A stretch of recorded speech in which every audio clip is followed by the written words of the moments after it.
This content is for informational purposes only. You should not construe any such information or other material as legal, tax, investment, financial, or other advice. Nothing contained on here constitutes a solicitation, recommendation, endorsement, or offer by Draper Goren Holm or any third-party service provider to buy or sell any securities or other financial instruments whatsoever. Hey everyone, it is me. We are here. Joseph is here too. Say hi, Joseph. Hey, what's up?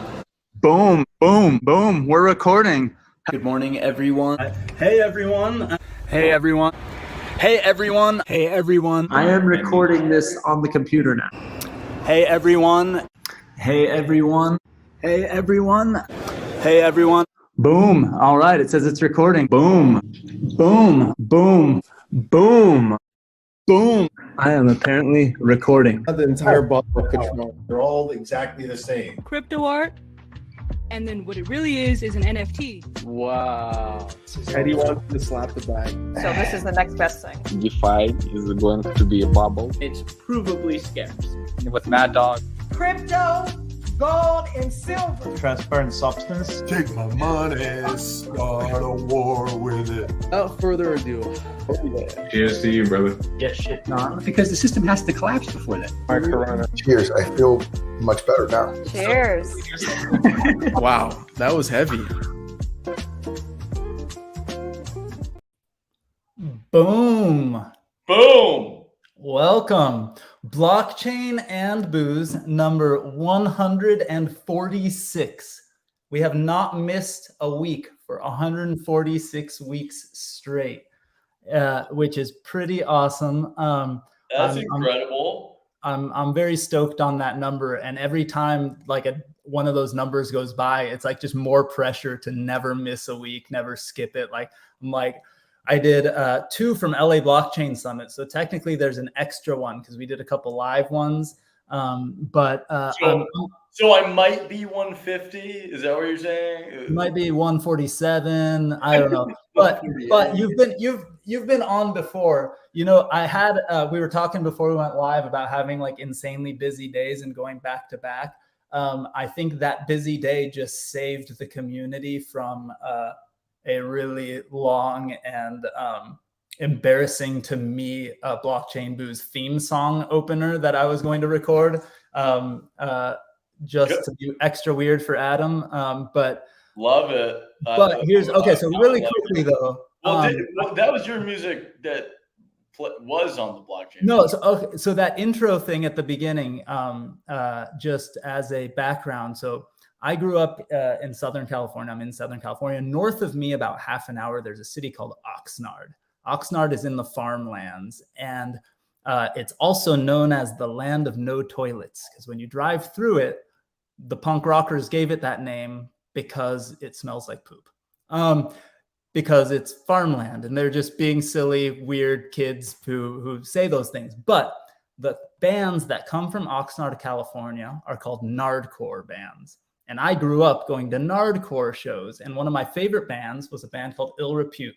And I heard out one of their albums when I was in high school. And the only reason why I knew about this band was because I saw a flyer locally for a band called Ill Repute. And I was like, I recognize that from somewhere. Because on the inside of my Bad Religion album covers, where they showed like flyers from their shows in the 80s, they would play with a band called Ill Repute. So when I saw that they were playing a show, I'm like, I got to go see those people. And when I was a kid, they seemed like old people. Now they don't feel that much different in age from us, which is funny because, but the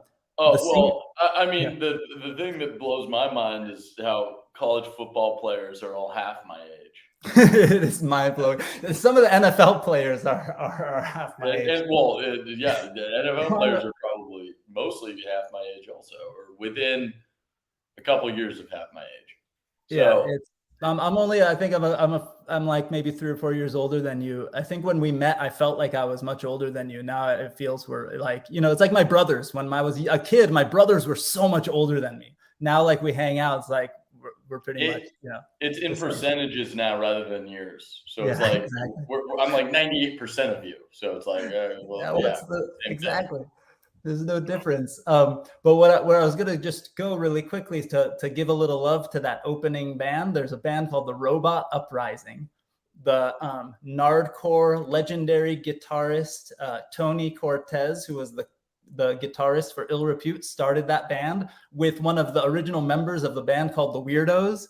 And when they put out that album and sent it to me, I asked them if I could use you have encyclopedic knowledge of rock and punk bands. If it's Southern California hardcore punk rock, I will go deep.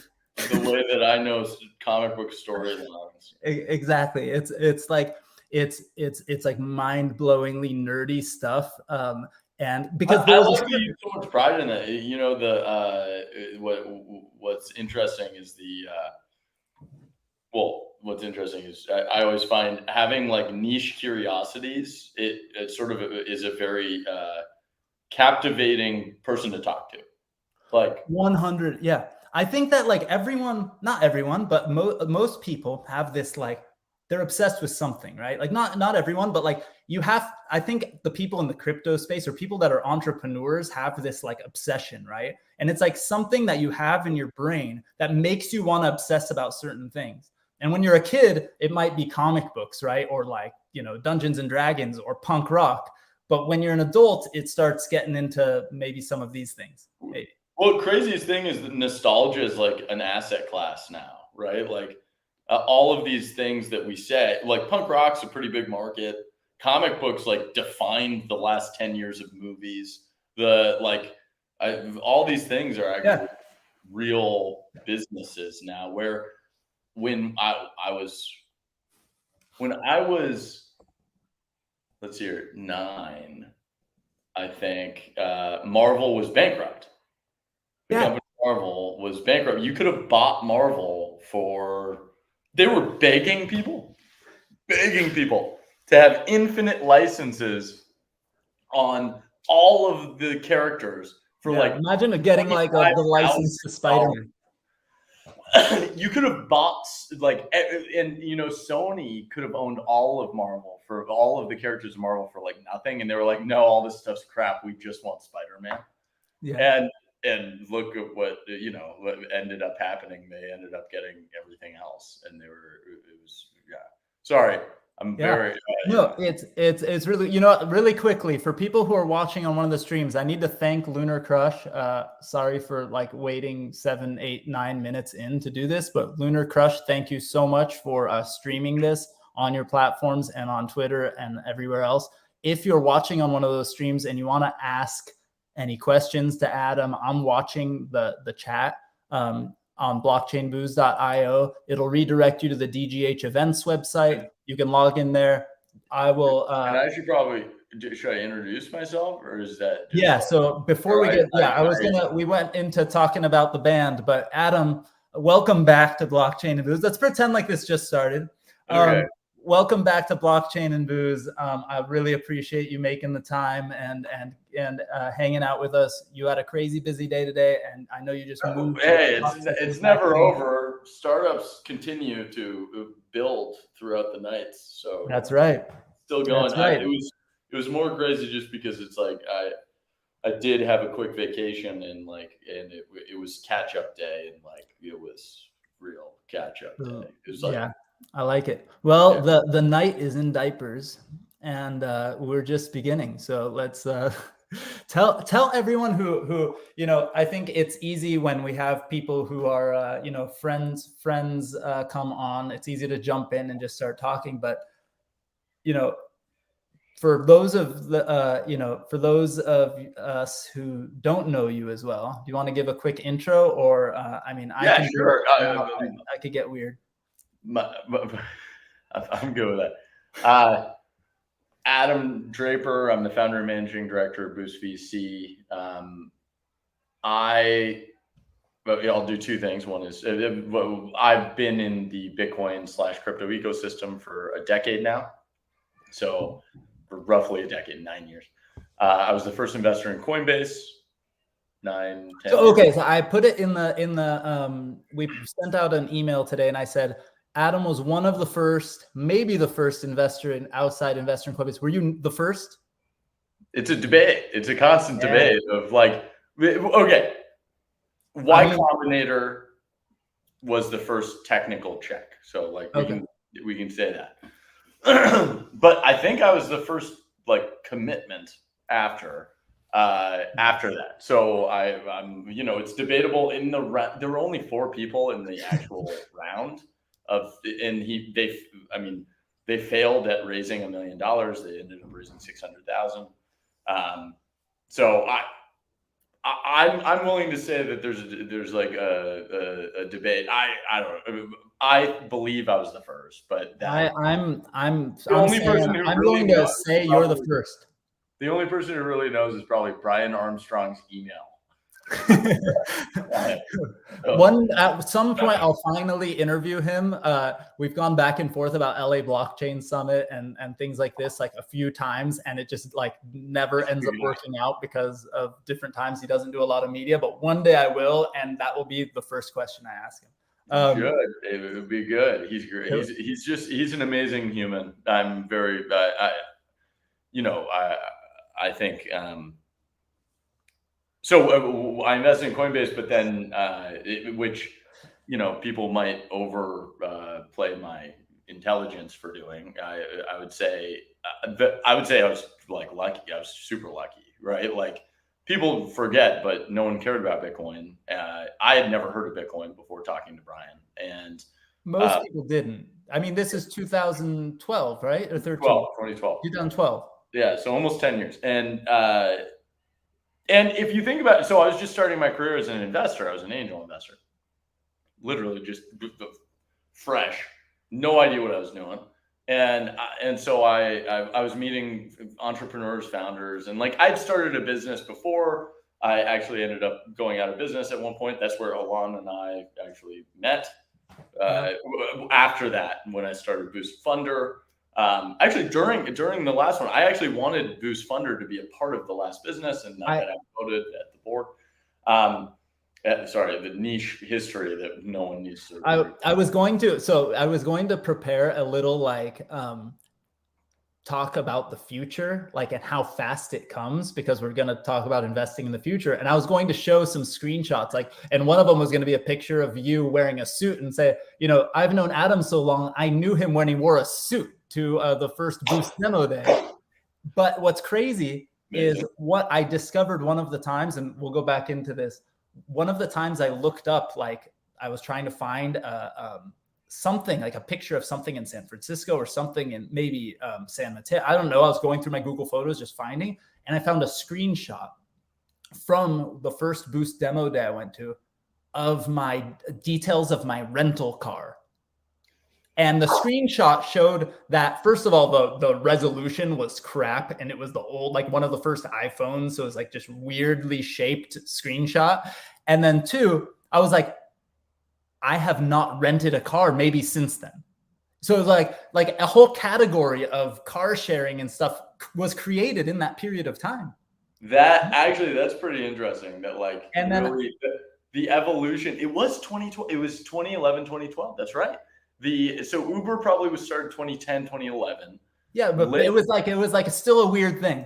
So one of my misses was Lyft, and the reason I say a miss is I qualify misses in a couple ways. One is if you identify the type of person that you like to invest in, and you end up passing, even if it's not a formal meeting, I still consider it a miss. Logan Green, who I think is at the world of, I think he's a fantastic person, and he spoke if I just invested in every speaker in the first session of Boost VC, I would have been the best performing fund of all time. Like we ended up bringing these people who would come because no one had ever asked them to speak. Yeah. And and we had like 15 the first session because I didn't know how many we should be doing. Now we do like 2, and everyone's jazzed for those 2. But it was like, it was Logan Green, it was Brian Armstrong. It was like, we had just like this outrageous cast. Logan Green actually broke my drone. I had a drone. It was like an early Parrot drone. I don't know if you guys remember the Parrot drones. I remember the name, but I don't remember. I was driving it on my phone. It was tethered to the, that was early. Super new that time. It was like super cool. And he crashed it. It broke. I was just like, we became good friends after that. I was like, you have to come back and speak. But Yeah, I forget what I was saying, but I should. Oh, So Logan Green. I met him. So I met Logan at a party. My first investment ever was a company called Path. It was at the mobile photo sharing app. It was Instagram, but it was not Instagram. It was founded by Sean Fanning and David Marin, two fantastic founders in their own rights. One of them founded Napster. The other one actually created the Facebook Connect button on Facebook. They raised a lot of money, right? That was like one where like they raised a ton of money, probably too fast. Well, people knew the mobile phone and photos were going to be a thing. Like that ended up being sort of the thing, but the defining piece of the network was difficult to guess. And so it was. I mean, it was really the two that were talked about were Path and Instagram, and then Instagram got bought for $1 billion, and it was just a race. It was a tough market. They tried a lot of things. They tried to win. It was a good product. It was at a Path party, and it was a cool party. And I met Logan. And I was like, sometimes you just meet someone and you're like, this is interesting. This guy's interesting. And he was pitching me. He was like, yeah, it's going to be peer-to-peer ride sharing. I was like, peer-to-peer sounds cool. And I was like, yeah, it's like. I was like, how's it different than Uber? And he's like, he said a couple things. And I was like, oh, that's super interesting. And I thought about it afterwards. And I thought about it leaving. And like, you know, when you get there, and at that time he was raising he was called Zimride, and they were launching the next week the Lyft product, where this peer-to-peer ride sharing was going to happen. And they were only raising like, I don't know, it wasn't that much money. It was like, and they needed some more. And they were sort of like, yeah, we could use all the money we could get. And so but I didn't do it. So missed on Lyft. Yeah, happens. Wasn't meant to be, but I do like Logan. So you know, I won there. I won with friendship. Yeah, okay. So jump. You know, I think just for the audience, I appreciate, and one of the reasons, you know, I think why everyone loves you is because you're very humble and all that. But you know, you deserve more credit for being crazy enough to write a check to Coinbase. Right? You said you were super lucky, but like I think I was lucky for Coinbase. Yeah. So I will say I was lucky for Coinbase, but I will give myself credit in one spot, which was we at Boost VC, when we founded Boost VC, which was about like 3 weeks later. So I was hanging out with you probably during this time. And we founded Boost Funder, and then it became Boost VC. And it was about 2 weeks later, we founded Boost VC. About 4 months after that, we went all in on Bitcoin. Yeah. And that's where I give myself credit. I give myself credit because I think a lot of people would have stuck with like the one investment. And then I developed so much conviction through just conversations, meeting like hundreds of people in the space, meet every single person. And the thing about blockchain or Bitcoin or whatever we call the category every month, is like every single person is in it for a very specific reason, and they all took their own journey to get there, where they're like, hey, I cared because of X. Like this is an amazing idea. And we've gone through like different iterations of the same rabbit hole that everyone talks about. And they were all just so dynamic. They sold themselves. And I was just like, I don't know if Bitcoin's a thing, but I know that all these smart people that are like building in it are going to build something. And so that was the thesis, was like, hey, let's chase intelligent people. It came also at a time when Boost VC, we realized like you had to define yourself a little bit. Like we had to define like, hey, we're going to stand out and take a risk. And like, I was at a time in my life where taking a risk was a super low cost investment.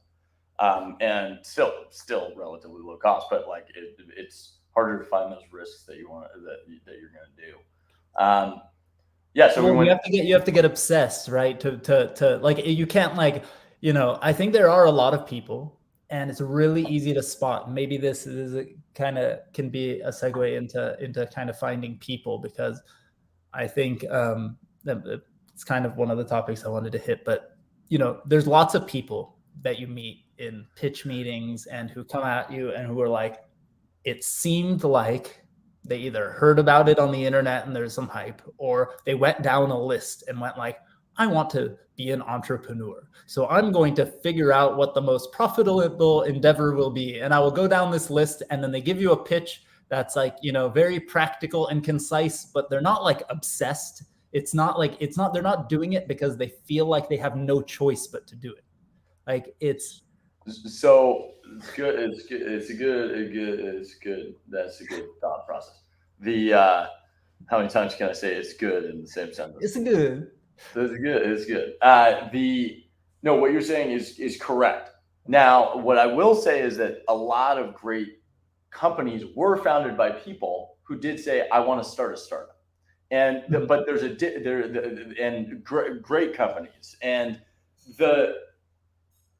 what I say is it depends where the inspiration comes from, and it depends where the commitment comes from. And so you're either committed, in my opinion, this is an opinion now, let's go opinions hand. My hand is an opinion. Is my opinion is that the commitment comes there are only two ways that you can be committed enough to actually build a successful startup. The first one is you're committed to the mission. And so Brian Armstrong is a great example of that. He had started 3 companies previously, and so he had the experience he had a marketplace experience. He had it's sort of his experience compounded, where he just it was a good fit for the business at the right time. But he was so committed to one, financial infrastructure for the planet, that no matter what, he's going to build it if the world continues to let him, right? That's going to continue to happen. Now, my experience with there are 2 other great teams that are relatively public. One is called Amplitude. And those two guys, I believe, actually started a company to start a company, but they were so committed to each other that they figured that they were like, hey, we are gonna work together. That was the thing that kept, and we are in this no matter what for X amount of time.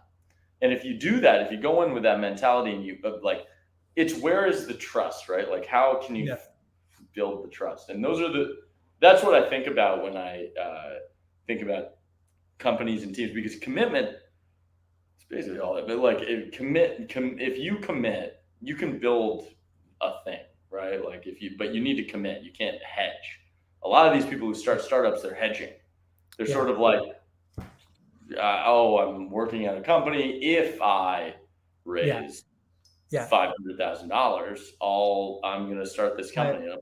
I pulled a move like that. I started my company, my last company when I had met you and all that stuff. I started it in, I think 2008 or 9. I started dabbling with my old partner, while we were working our full-time jobs. Then I got another job and we continued working together. And then we publicly launched something in 2010.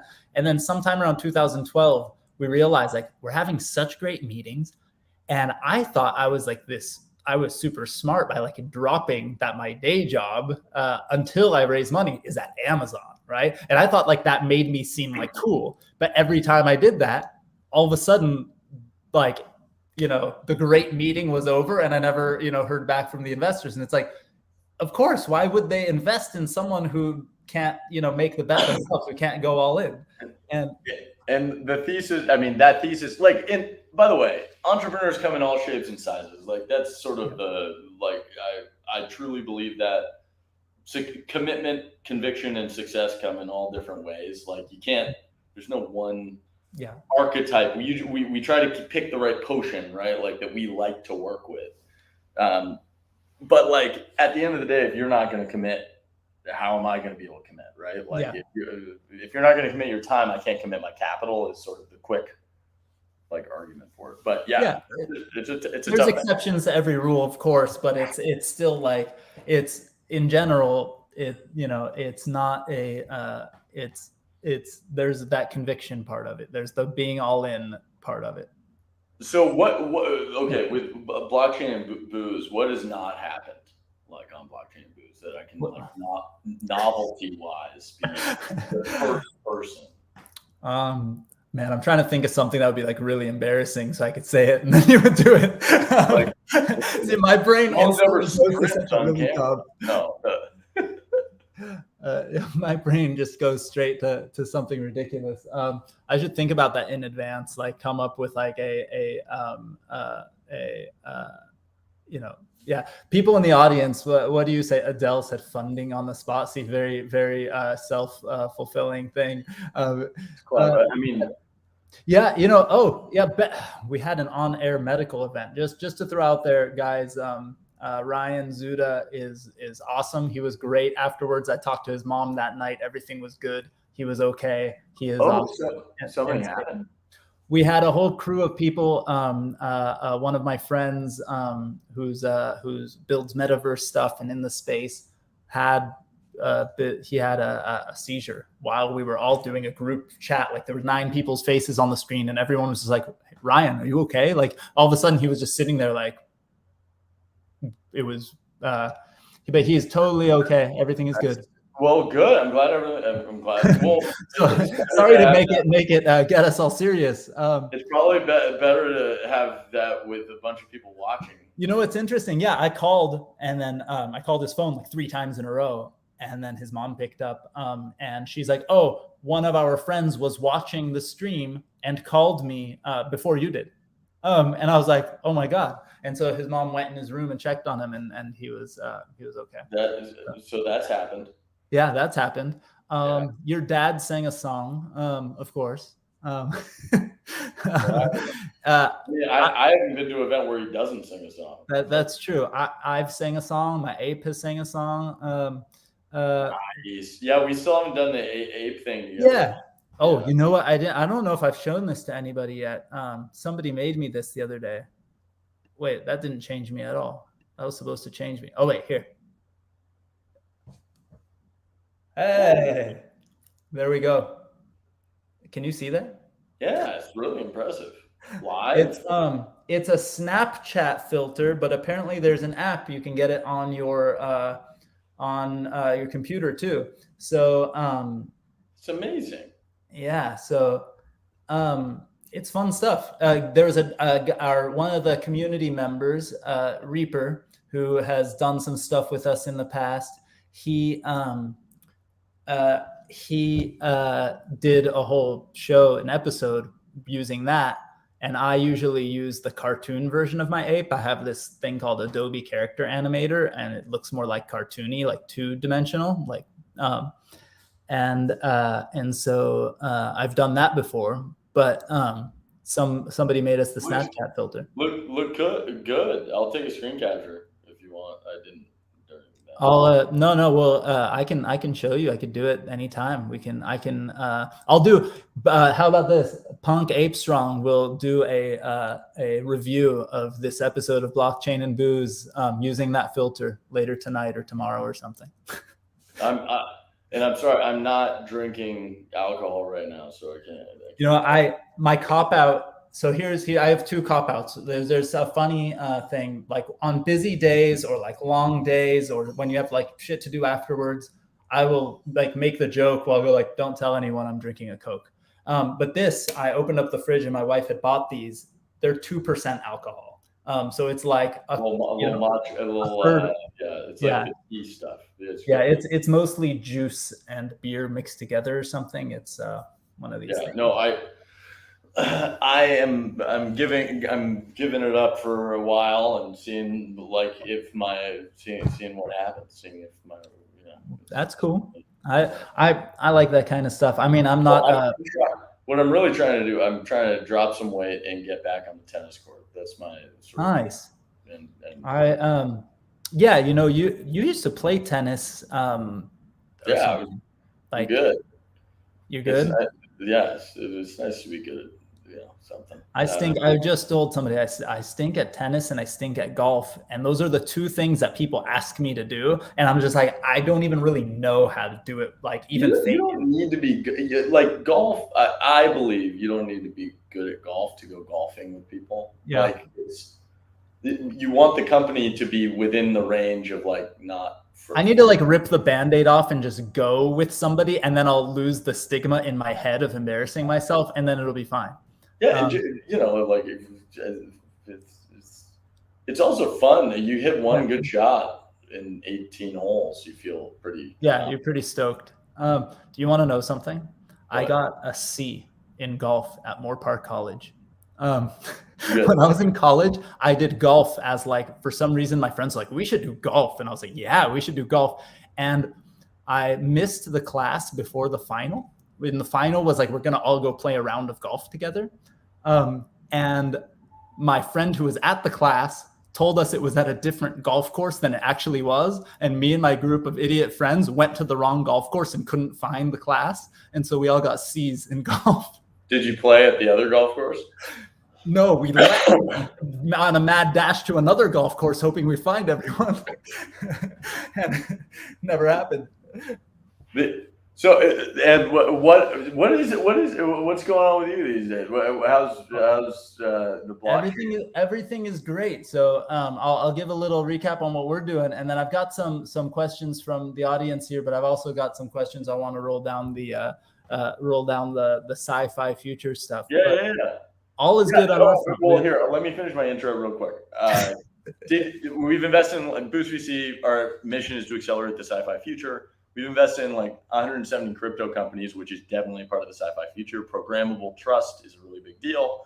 We're invested in things like EtherScan, Unstoppable Domains. We did Nifty Gateway. We sort of accelerated a bunch of deals in that space. And then, we opened up we found that there are all these great communities just building around newer technologies. And so we ended up focusing on virtual reality, jetpacks, aerospace. I had a company who launched something into space last week. Pretty awesome. That's so cool. Congrats. Yeah, it was on the SpaceX Falcon 9. I woke up at like 4 a.m. just to like see it. It was cool. Feeling that you helped something get into space is pretty awesome. That's really rad. Congrats. That's huge. That's super fun. That's like one of those, like just such a rad like thought. Like, I don't know. I think most of the people in this space are pretty into this stuff, but like every time there's a rocket like launch that you could see, or even just the live stream is happening and you like realize it, like you can't not watch. Like a few weeks ago, I happened to be at my kid's soccer practice when one of the SpaceX rockets was going off from a place where I could see it from the field. And I was just like sitting there on the field, just like staring at it. Half of the soccer field just stopped and it was like staring at the sky. It's the coolest thing in the world. 100%. It's a rocket going to outer space. Yeah. It's mind blowing. Just to see what's up there. Yeah, that's it. I love it. So, and I remember, I will say, so, from my perspective, as some of you probably put together from what Adam was saying, I happened to be working with Adam when he launched a thing called Boost Funder, and it became Boost. And I got to, one of the things that, I think was a great thing for me personally, because I'm a nerd for this stuff and it was super fun. And I got to meet Adam early in his journey of doing Boost and all that. I started coming to the demo days. And I remember like one of the times, like there was a dude who was like, I build rockets. And I was like, what do you mean? Like, you're building rockets? He's like, yeah, I'm working on, like, I'm building them. Like, I'm like, I don't think you're supposed to be doing that in here. He's like, they don't care. Like, he was like, he was just like building shit in your parking lot, like explaining to me, like, and what I grew up in the back of a shop that built auto parts. So I taught myself how to weld in the back of my dad's shop. So the dude was telling me about how he's welding this thing and getting like pressurizing it. But he's like welding it by hand and not really testing the pressure until it's like built and let's just see what happens. That ended up, that one didn't end up working out.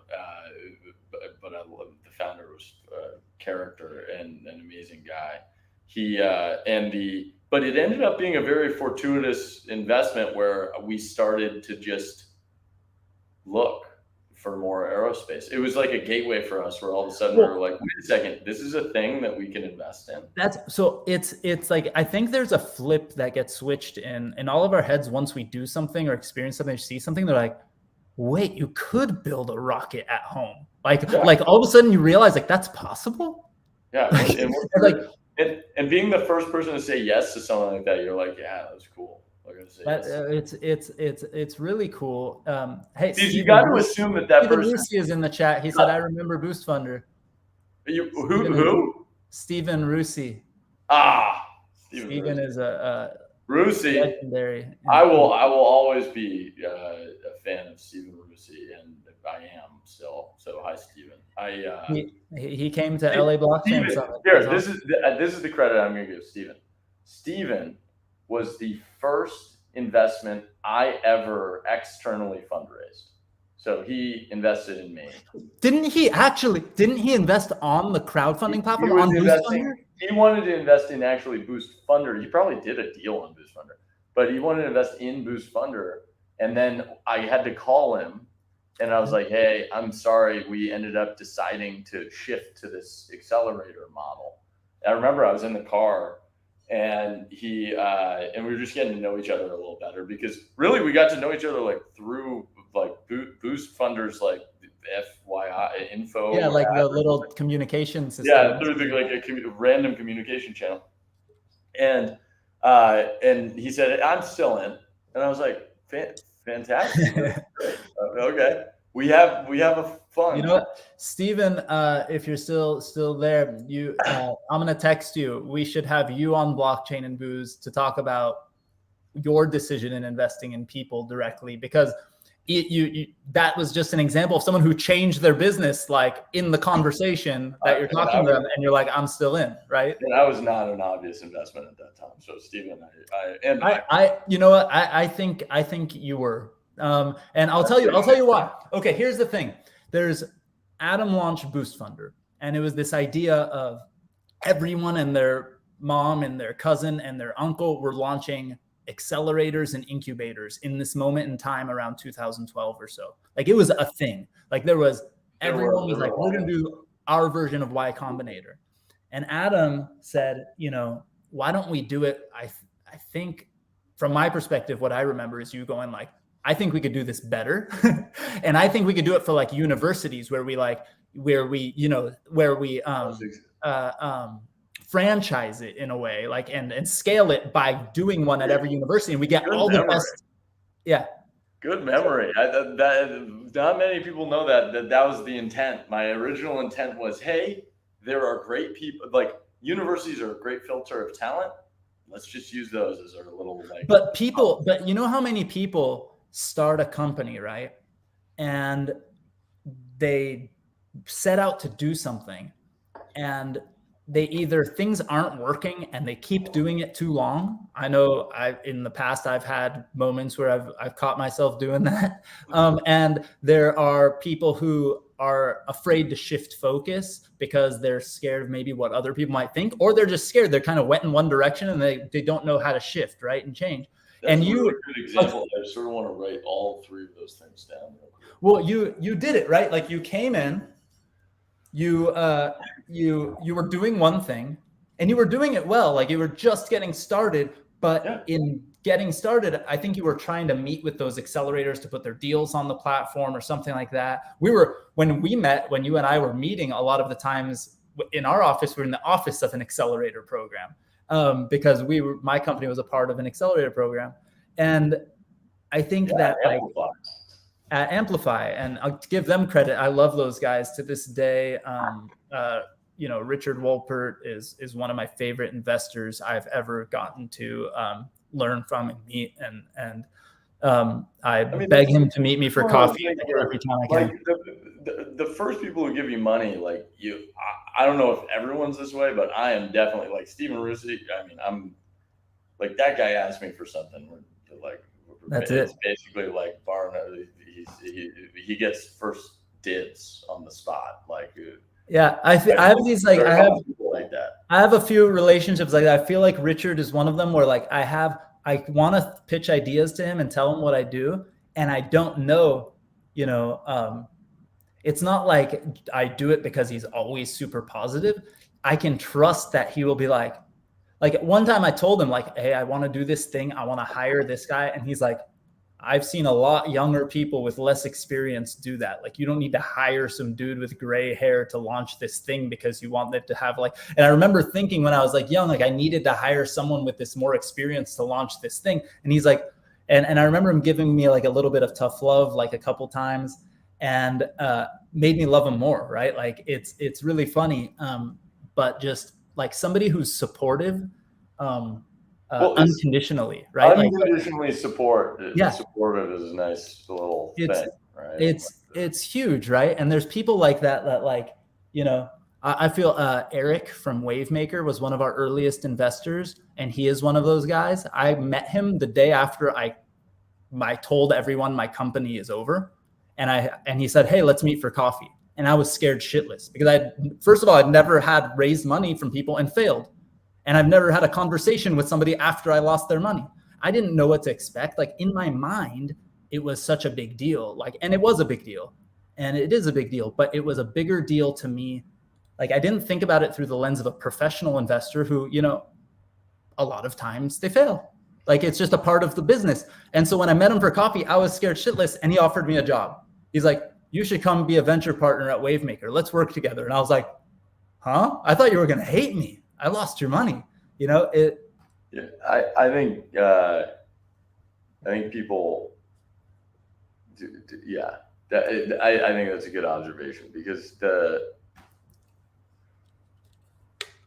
you don't know how, like, until you've really been an investor, it's tough to think about how investors think, because like I'd say I'm still learning it a lot of the time, but I can generally fathom almost how the reason that any investor is doing what they are doing, I can probably have a pretty good stab at it. There are investors who don't act that way. Yeah. And so I would say in general, we are like, I think that there are, so I will say I've had investors who didn't treat us right. There are investors who I remember you telling me that, and me being like, that is the worst. What that person is doing is the worst. I remember you called me one time about somebody who was treating one of your companies wrong. And you're like, "I saw an angel list. They might be an investor in your company." And I was like, "Yeah." And we compared notes, and we're like, "He's doing that." It made me feel so much better to know he was acting that way to all of his companies. And then I realized he was having personal problems and trying to play games with the companies to try to like get his money back or do something. Sometimes you have to just assume that that's what is happening. Like, sometimes people are being irrational for a very rational reason. Yeah. And like losing I money. think that we have to remember everyone is human too, you know, like things, it's not, you know, but anyway, okay, here's where I wanted to go. I had a thought based on I had some notes here of things I was going to talk about future but look at the past and go basically by searching Adam Draper in my Google Photos. One of the things was 2015, I convinced you to come down here for a session to talk about Boost and to talk about Bitcoin at Hub 101 in California. It was just a 805 startups event. There was like 150 people or so. We did a fireside chat. I still remember driving there and just being like, "This is really far away." Yeah. It's funny. It's like in LA, you could drive 10 miles away and it takes an hour, but I live like 35 miles north and it takes about an hour still, but it's like people get confused. I just remember pulling up and being like, "It's really dark." Like, I forced you to let me take you back to the airport afterwards. I was like, "You're not just like going to wait here for an Uber." God, that was so kind. When people do that, you know, I try to do it every once in a while. Like, I will admit, I'm not like that. When it is such a nice feeling to have someone actually take you to the airport, like when you don't need to deal with like any service, and you're like, "Okay, yeah." Well, I also knew like for you to figure out the service out where I lived, especially back then, you would have waited. You might not have made your flight. You stayed generously and like talked to people, and shook hands, and hung out, and did everything. So. And you did us all a solid by making the drive up north. You know, like not everyone does it. So I appreciate that. But where I was going to with this, it was 2015. 2013, I had already mined some Litecoin in our office. We got in trouble with our landlord, like all this stuff. And I had already been to a bunch of the Boost demo days and learned about Bitcoin from companies and things like that. But I had not yet bought a single Bitcoin myself. I had some Litecoin for mining that's lost on an old laptop. And we talked about Bitcoin at that event. I bet we ended up talking about 3/4 of the time about Bitcoin. And there was a newspaper article about that event. Like the local paper was like, Silicon Valley guy comes to talk at CLU, like at the university, to talk about whatever. And there's one line that mentions Bitcoin, and it says something like, Adam also mentioned Bitcoin, as if it was like a one-time, like one little thing. Like it's pretty much all we talked about. And he also mentioned Bitcoin, a digital currency that's used for illicit purposes on the internet, or something like that. Like that's how they explained it. But what's funny is I was talking with you about Bitcoin. I've been talking about it for years. I experimented with it for like micro payments for crowdfunding, because that's what I was doing and stuff. And I didn't feel like it was ready for prime time yet. But like I talked about it, and I talked about how it was great for freedom and how it was so much of a better system and all this stuff, but it never clicked in my head. Maybe I wasn't in the investor mindset. I was in startup mode, whatever, but like it never even clicked in my mind. I should buy some Bitcoin until probably a year later, because in my mind, it's what was used for freedom. It's what's used for, if I'm in Iran and bombs are being dropped and I'm worried about the government taking my stuff, that's when I would need Bitcoin. But I don't need Bitcoin. I'm an American. Like that's how I was thinking at the time. But you invested in companies earlier than that, the services and things like that. But then also you bought Bitcoin early as well, right? We tried a bunch of stuff. I mean, at the beginning of a new currency, you sort of try everything. I invested in Coinbase before I bought any Bitcoin. So because I didn't know what Bitcoin was, and I trusted this person, right? Like I'm a people person. I'm not a technologist. I couldn't have, even now reading the white paper, like I get it, and I understand the importance of peer-to-peer technology through using Napster. Honestly, here's what you're doing next year. Next year, for blockchain and booze. You want me to read the entire white paper? You're gonna put on you're gonna sit in front of a campfire like an old dad reading the night before Christmas, and you're gonna read the white paper in front of like a campfire. Done. And we're gonna like play that on a loop. Like done. Okay. I'll do maybe it. in a Santa costume. I don't know. That sounds fun. That sounds like good. That sounds like good. Okay. It was, dude. That was a great event. That was a fantastic event. I'm glad that popped up.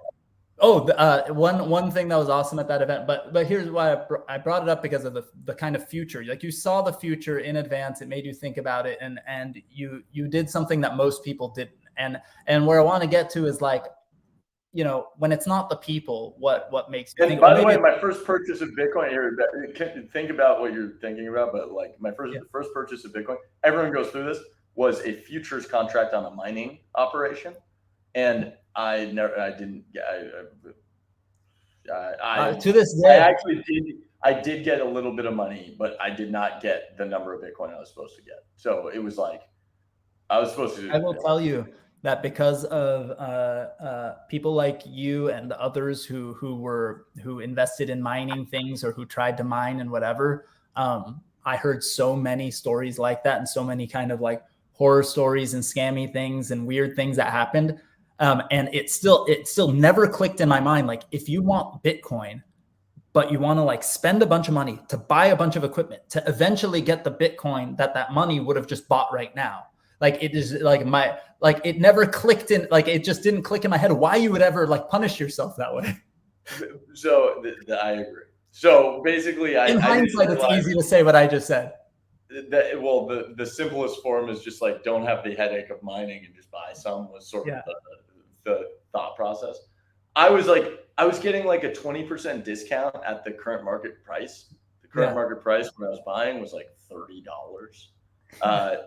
So looking back, it's like that was sort of a silly thing to like be a stickler on, was price. I did end up buying some a little later, And yeah, no, I mean,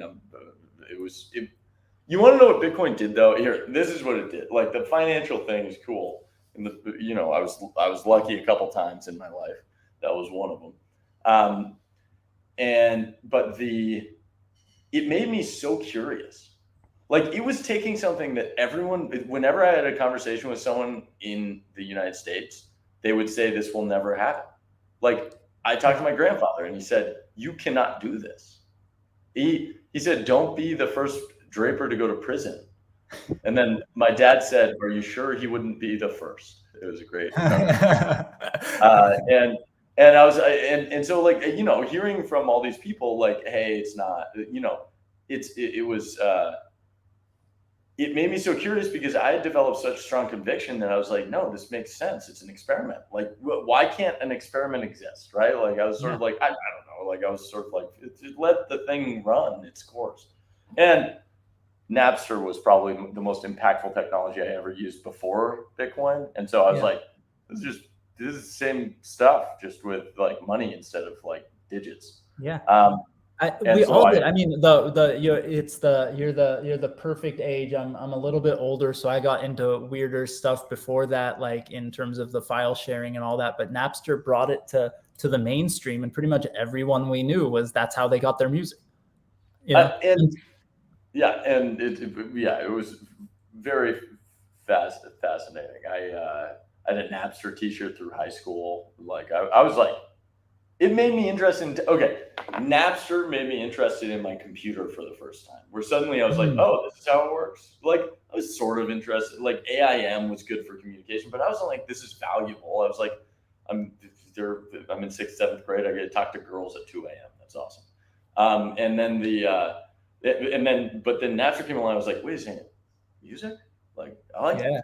I get and it's like very fast. You could get weird stuff too. Like if you're a weird punk rocker like me, you could get like live recordings and recordings. The scale that the thing grew was so outrageous. If you think about it, like people were just putting up their own albums. Like they were just, it was so easy. Well, it wasn't super easy, but it was easy to use. Like you had to be semi-committed to figure out how Napster worked. Like all products at that time. I think that's a big problem right now for kids and stuff, looking over my kids' shoulders and using things like when we were young, and a little bit before the time of Napster. But like, and I'm looking over my older brother's age. So I kind of got into some of this stuff even younger, but like you had to know how to do stuff to get things to work. Even the most basic games back in the day when you had to use like DOS prompt, you had to like know how to choose the directory kind of like in a terminal interface. Like you go CD Leisure Suit Larry, enter, like play something exe, like you'd actually type in the command. Even the printer paper always had like those reels on the sides,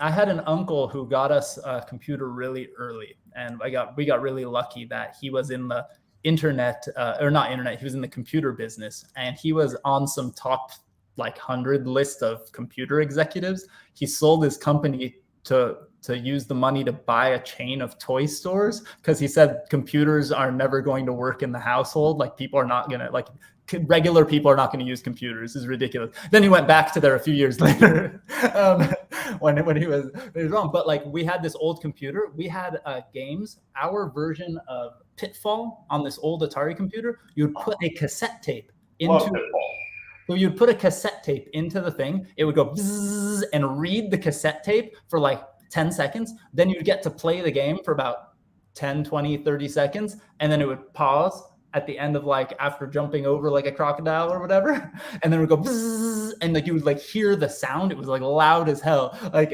and then you would get to keep playing. I mean, Atari was awesome.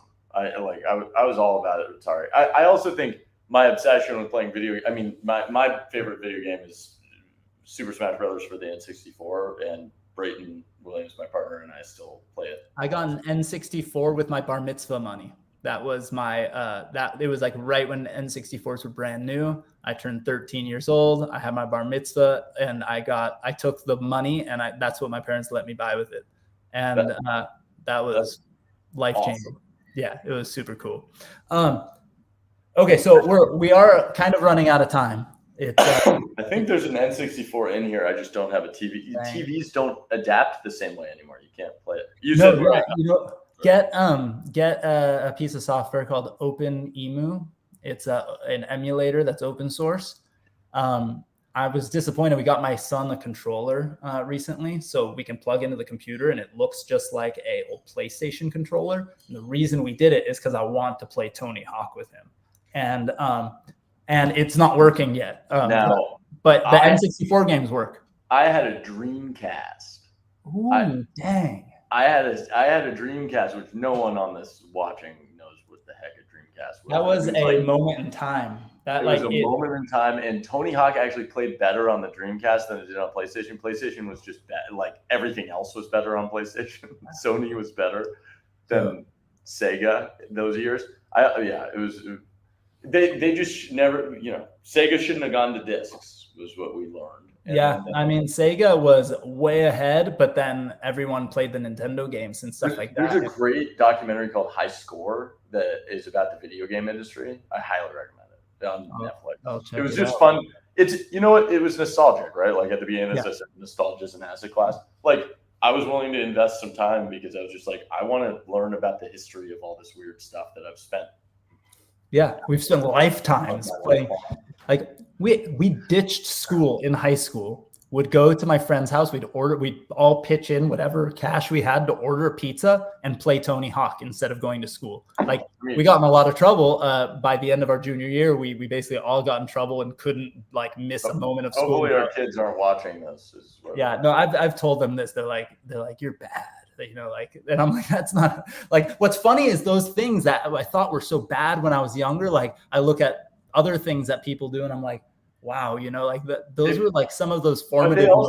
They also played out where like, it's valuable that you played that game, right? Like it's valuable that you spent that time and played that game and you got I think that more of those things led to me, like, understanding how to invest in technology than school by 1,000.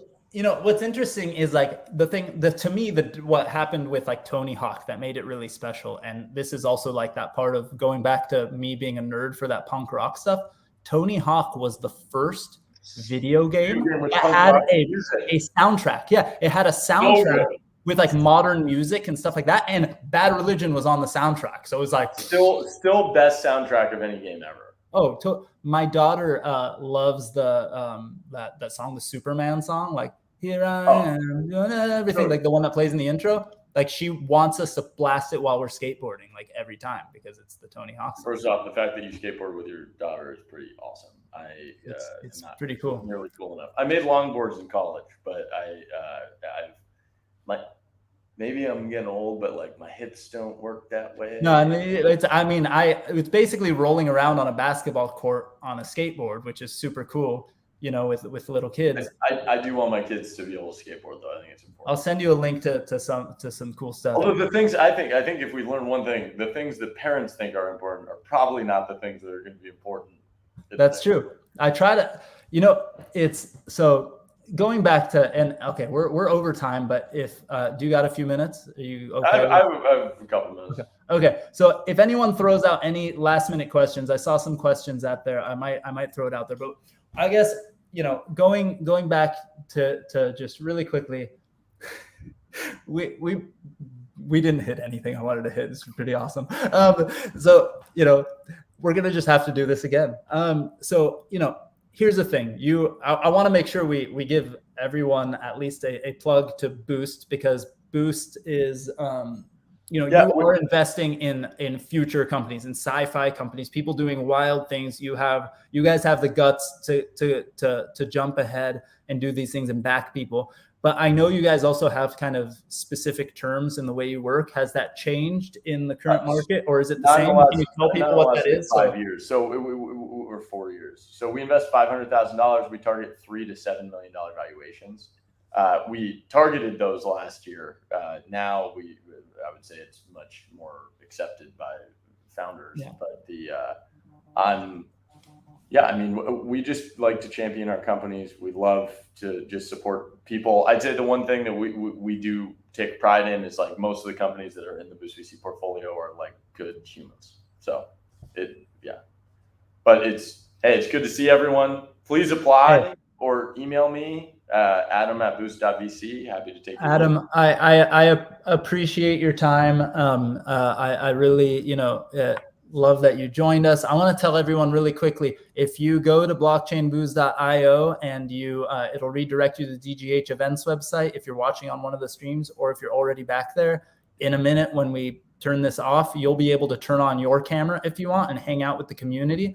There are people who have met backstage at these events and started companies together that we have backed. So hang out, meet people, and if you we answer questions. People helping people. People helping people. That's what it's all about.